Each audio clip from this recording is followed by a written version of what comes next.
Today is episode 190, and I'm going to answer some frequently asked questions, some common questions based on the most popular episodes.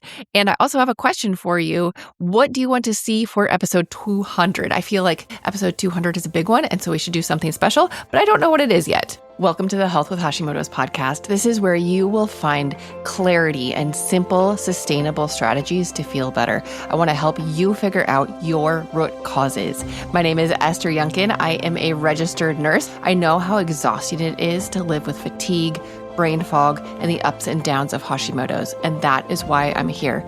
I'm here to cut through the confusion and to give you practical steps that support your body, calm your immune system, so that you can regain your energy and feel like yourself again. How are you using AI in regular everyday life? I feel like I don't use it a ton in my regular life, but in my business, I use AI fairly frequently. So here is my episode flow.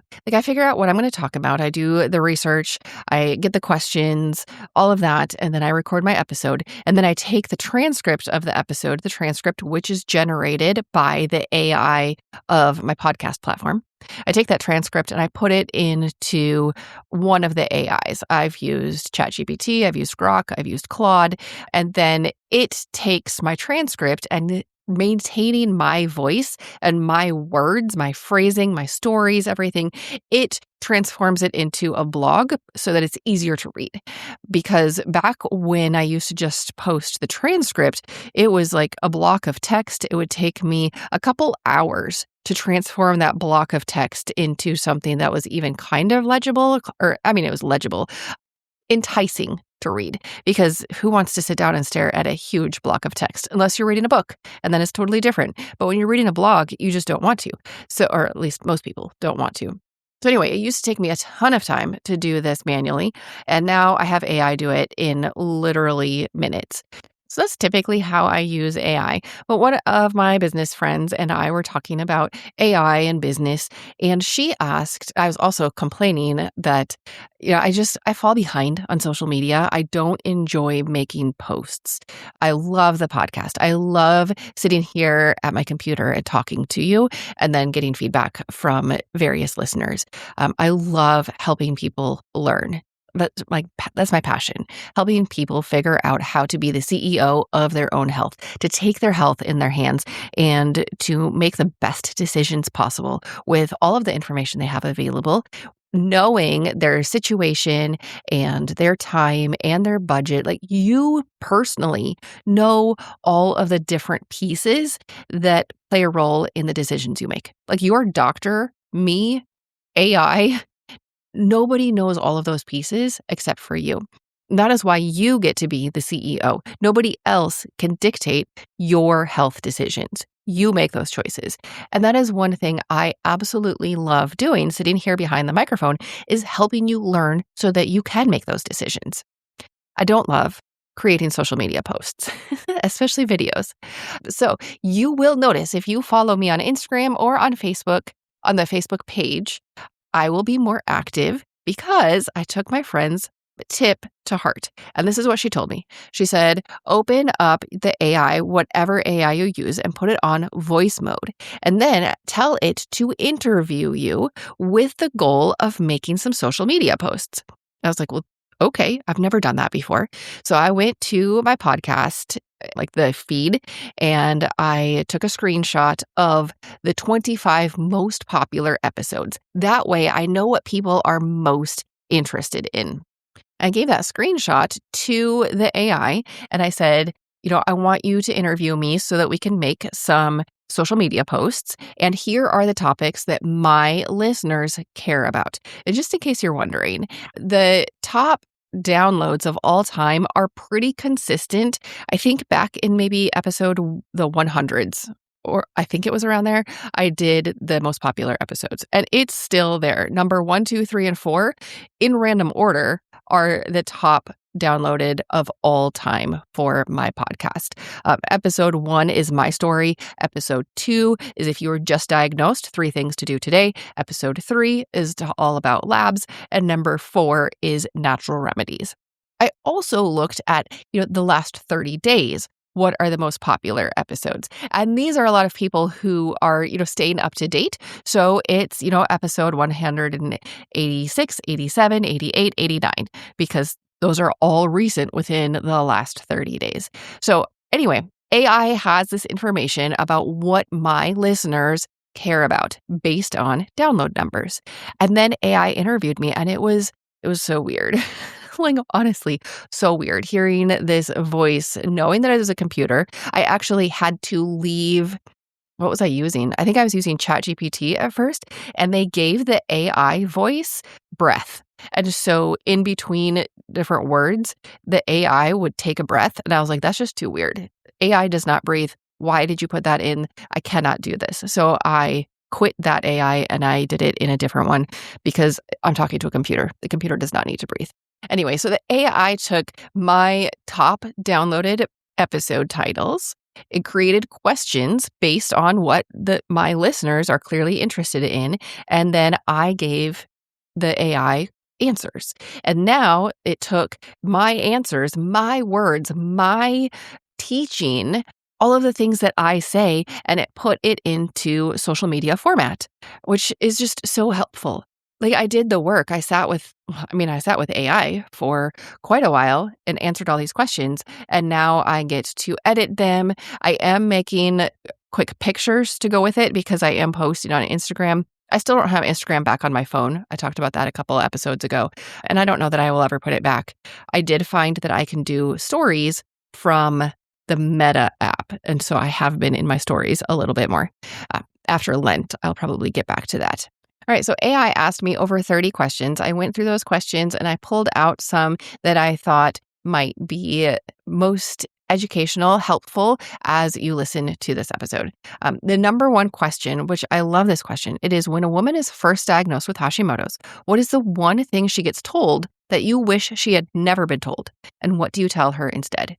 I love this question because it is so common. First of all, women are looking for answers. They're feeling miserable. They're feeling tired, brain fog, like they can't lose weight, like they're doing everything right and they're still sick. Like they're feeling that way for years, seeking answers. And they finally get a doctor or a provider to do the labs, to do all the labs, including the antibodies. And they finally find out, yes, you have hypothyroidism. You also have antibodies, which means you have Hashimoto's. And then what? Well, then most providers will say, here's some levothyroxine, some Thyroid, whatever they give you. Come back in a while, we'll recheck your labs. And this is our plan for the rest of your life. That is the most common thing that is said. And what I want to tell you instead, if that is the message that you heard, and this is something that you have probably heard over and over, is that there is hope. There is more you can do. That is old advice. What that doctor told you is that you just need the prescription and then check your labs and come back. Like, there's nothing else you can do. That is absolutely wrong. Yes, if your thyroid is not producing enough hormone, you do need more of that hormone. Every single cell in your body requires T3 to be that ignition key to turn on the cell, to activate the cell. Every single cell in your body needs some thyroid hormone. However, it does not mean that you are just a pharmaceutical patient for the rest of your life. There are things you can do. We can look at your root causes. Last week was all about root causes or going upstream to clean things up, to figure out what is impacting your health today so that you can make the changes so that you can feel like yourself again. So what I wish that every single person diagnosed with Hashimoto's knew, and it's men, it's women, it's kids, both genders, I wish that every single person knew that there is hope, that you have agency. There are things you can do, and take this seriously because it will continue to progress. The nature of an autoimmune condition is that your immune system will continue to attack whatever it's attacking. And then, just like low-hanging fruit, when the low-hanging fruit is gone, then you go up to the higher branches to get the apples or the fruit that are a little harder to reach. But in the fall, when I'm heading down to my apple tree, I just reach out and grab the easiest one. That's your immune system, is reaching out and it's attacking the easiest thing. And then when that's no longer the easiest one, or is, completely destroyed, or your immune system is like, yeah, no, I'm bored, I want to do more, then it will move on to another body system. And that is why, or another organ or something else. That is why most people, when they have an autoimmune condition, over the next 5 to 7 years, they will develop another 1, 2, or 3. They will develop more because it's an immune system problem, not just a thyroid problem. And that is what I want you to know. You have agency, and you have to look at the immune system, not just the thyroid. All right, so the next question, or one of the other questions, is the 3 root causes I talk about frequently. What are they? So there are 3, and those are the genetic factor, and it is a gut issue, and also 1 or more triggers. Now, a couple of weeks ago, I had on the doctor, and he was talking about why do good doctors give bad advice. And he mentioned 4 root causes. He said the genetic factor, the gut factor, infections of any kind, and I think he said a trigger. So I have infections of any kind as one of the triggers. So the next question would be, what is the difference between a root cause and a trigger? They are all upstream, or they are all root causes, however you want to look at that picture. It's just that everybody has the genetic factor. Everybody has a gut issue. And everybody has at least 1 trigger, but your triggers are specific to you. So stress is one of them. Pretty much everybody, or I could say 100% of everybody, is dealing with some sort of stress. I have an episode, and it goes through the 5 different aspects of the whole you: body, mind, spirit, diet, environment. And I talk about different stressors within each of those areas. I'm pretty sure that is episode 7. Episode 7 and 8 are all about stress. If you are curious about spiritual stress, like what is that, Esther? That is episode 40. So I've got a lot of episodes about stress, but I think it's 7 and 8 where I talk about the 5 different aspects of the whole you and stress in each one of those aspects: body, mind, spirit, diet, environment. The other triggers, and I go through all of this in the mini course. So if you have not gone through the mini course yet, you want to do that. You want to do that ASAP. Head over to the Health with Hashimoto's community. It is on the school platform. It is not in Facebook. I liked the school platform more. You don't get the ads. You don't get the junk. It's not run by an algorithm. It's actually just, whatever's in the community, you see. However, it is another platform, and I understand that it's hard to remember to go to another platform. Your habit is probably opening Facebook, and so you see your Facebook groups.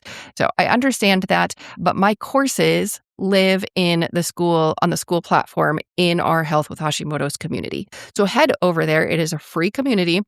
Go to school.com, SKOOL.com. It's down in the show notes if you want to clickable link. And then it's the Health with Hashimoto's community.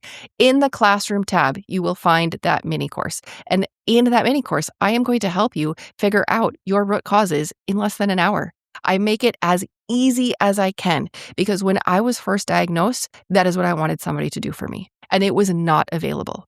I looked all over, and I ended up going to the research. I listened to podcasts, and I compiled this list based on what, really smart people were saying, but nobody had it in a super easy to digest format where I could print out the little pages that went along with it that you'll get in the mini course and say, oh, okay, this is what I'm dealing with. This is what I can do.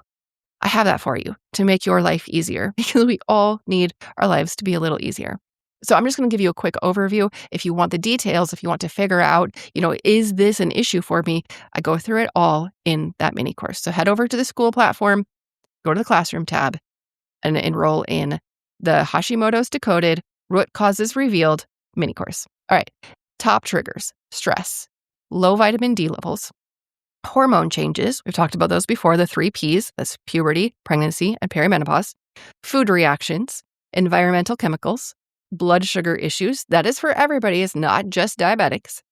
Iodine, which is a really tricky one, and infections of any kind. So those are the top triggers. So 3 root causes: genetics, gut, and triggers, and then about 8-ish top triggers. So I hope that is helpful for you. Again, I explain all of these in a very easy to understand format in that mini course. And if there's another name that would be more appealing than a mini course. Somebody told me that they didn't want to buy because it says course in it. I'm like, well, I don't know. If there's another title, let me know. It works in my brain. If I can help that course be more accessible to other people by changing the title, let me know if you have an idea. All right, so another question. A woman might be on thyroid medications and her TSH looks good, but she still feels awful. How do you help her understand that her numbers might look fine, but her conversion might be struggling? And this is so true, because how many times have you or a friend gone to the doctor and the doctor says, your labs are all normal, come back later. And you're like, wait, how can this be? I feel not like myself. I'm tired. My brain is foggy. Like, there's so many things going on. What do you mean my labs are normal? Are you sure? And I'm like, yeah, it's within normal limits. There's a couple different things going on here. Number one, the quote normal limits are common, not normal. Common because they were created, these lab norms were created from a sick population. So if you test the labs, the blood of 100 different people, and 20 of those people are dealing with hypothyroidism, they just might not know it yet. And then you take that group of 100 and you say, okay, this is average, this is good, but 20 of them were dealing with hypothyroidism, then clearly your lab norms are not created from a healthy, well population. So they are common, but they are not normal per se. So number one, I go by the functional medicine norms, not the conventional medicine norms. The functional medicine norms they're a narrower range so that we can base it on a healthy population. The other thing is your TSH is not the whole picture, which you know. You've been listening to this podcast for enough time that you've heard me say that. Your T4 and your T3 are different. Your thyroid creates T4, synthroid, levothyroxine, those are T4, and then your body needs to convert that to T3. If you are under a lot of stress or if there's other triggers going on, then your body is like, oh yeah, nope. You do not need more ignition switches. You need to rest, actually. You know what? Let's take a break. Let's take a nap. I'm going to make you more fatigued because you need to sleep. You need to heal. You need to chill out. You need to clear your calendar. Let's be tired. That's what your body is saying. And so it puts the brakes on. It makes more reverse T3 instead of actual T3. The reverse T3 is the brakes. And so your TSH might be okay. Your brain might be saying, yeah, there's enough T4 going around. And then your cells are like, wait a minute, I need an ignition key. All I've got is the brakes. So there are more things that we need to look at when we look at labs. Most doctors do not run a reverse T3, and not all of them use functional medicine ranges. All right, we're almost at 20 minutes. So I am going to let's do 2 more questions.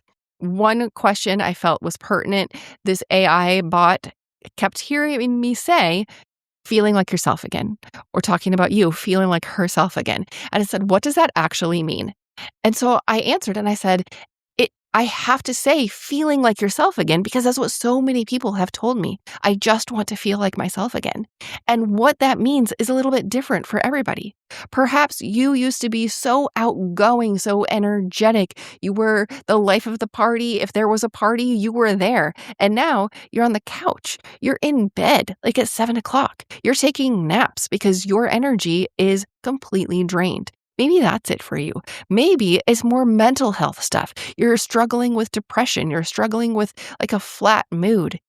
I don't know what it is for you. I just know that one thing my clients and the people who come to me say over and over and over is I just want to feel like myself again. That is my goal, is to help you feel like yourself again. And every single person is going to have a little bit different path to get there because you are unique. You are an individual. All right, the final question from my AI bot so I could create social media posts is about the root cause reset. It asked me, what's holding women back from taking the step to book the Root Cause Reset. And here is where I would love for you to come into our school community and tell me about it. You can either send me a message in the community or you can make a post. What I said, because this is what I have heard, is there's two main reasons. One of them is money, of course. It is eligible for the HSA and FSA if you have that money available to you, and you just might need a note for your doctor. I have the note for you. But the biggest one is hope. It is people have lost hope. They have invested time, they have invested money, they have invested energy into so many different things, and they're not getting the solutions. They're not getting the results that they were hoping for. And a lot of women are just out of hope. Like, yeah, I've already tried so many things. I'm not going to do that. I just don't think anything's going to work. What I want you to know is that there is a path to health for you. And it might not be the same as your best friend. It might not be the same as what that person, that guru marketing things to you on Facebook or Instagram or TikTok. It might not be what they are selling. But there is hope. And when you go through that Hashimoto's root cause reset with me, we dig into the root causes, your root causes. We dig into what's upstream. What can you do? What do you realize that you have time, energy, and the budget to do right now? Maybe it's completely free, like deep diaphragmatic breathing. Maybe it's something brand new to you that you haven't ever looked at. And that is what we get to do together in the Hashimoto's Root Cause Reset. So I will see you over in our Health with Hashimoto's community over on the school platform. Don't forget to head over to the classroom tab and enroll today in that Hashimoto's Decoded mini course. Like I said, less than an hour, and you are going to be able to figure out your most likely root causes, and then you'll be able to take steps on how to feel like yourself again. This podcast is for informational and educational purposes only. Please discuss any changes with your trusted healthcare provider. To take your next step, join our school community and explore the courses available there. You do not have to figure your health out alone. So that is school, SKOOL.com, and it is the Health with Hashimoto's community. I'll see you next time on the Health with Hashimoto's podcast.